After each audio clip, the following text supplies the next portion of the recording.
Hello, തുമ്പ YouTube ചാനലിലേക്ക് സ്വാഗതം. ഇതിൻ്റെ പേരാണ് കരിനൊച്ചി. പുഷ്പത്തിൻ്റെയും ഇലയുടെയും നിറത്തെ ആധാരമാക്കി കരിനൊച്ചി, വെള്ളനൊച്ചി, ആറ്റുനൊച്ചി എന്നിങ്ങനെ മൂന്നിനം നൊച്ചിയെ ശാസ്ത്രത്തിൽ വിവരിക്കുന്നു. ഇവിടെ ഞാൻ പരിചയപ്പെടുത്തുന്നത് കരിനൊച്ചിയാണ്.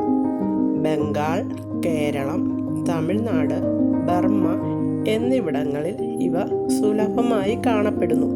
കൂടാതെ വേലിച്ചെടിയായി വെച്ച് പിടിപ്പിക്കാറുമുണ്ട്. 3 മീറ്ററോ അതിൽ കൂടുതലോ ഉയരത്തിൽ അനേകം ശാഖകളോടുകൂടി വളരുന്ന ചെറുമരമാണ് നൊച്ചി.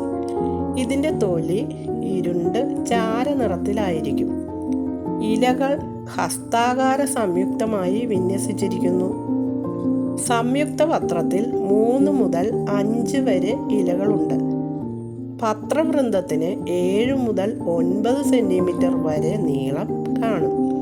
അഗ്രസ്ത പത്രത്തിന് 8 മുതൽ 14 സെൻറ്റിമീറ്റർ വരെ നീളവും 2 മുതൽ 3 സെൻറ്റിമീറ്റർ വരെ വീതിയുമുണ്ട്.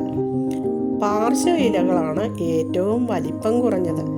ഇലയുടെ അടിവശത്ത് വെളുത്ത നേർത്ത രോമങ്ങൾ കാണാം.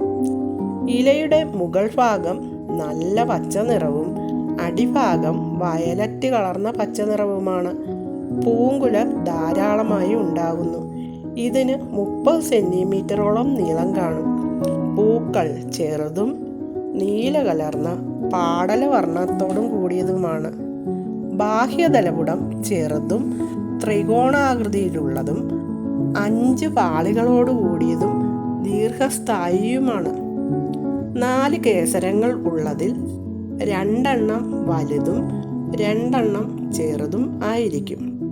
ഫലം ഉരുണ്ട ഏതാണ്ട് അണ്ഡാകാരത്തിലുള്ളതാണ്. ഒരു കായിൽ 4 വിത്ത് കാണും. ഈ ചാനൽ നിങ്ങൾക്ക് ഇഷ്ടപ്പെട്ടുവെങ്കിൽ ലൈക്ക് ചെയ്യാനും കമൻറ്റ് ചെയ്യാനും ഷെയർ ചെയ്യാനും സബ്സ്ക്രൈബ് ചെയ്യാനും മറക്കരുത്. കരിനൊച്ചിയുടെ ഔഷധ ഗുണങ്ങളെപ്പറ്റി പറയാൻ അടുത്ത വീഡിയോയുമായി ഞാൻ വീണ്ടും നിങ്ങളുടെ അടുത്തേക്ക് വരുന്നതാണ്. Thank you.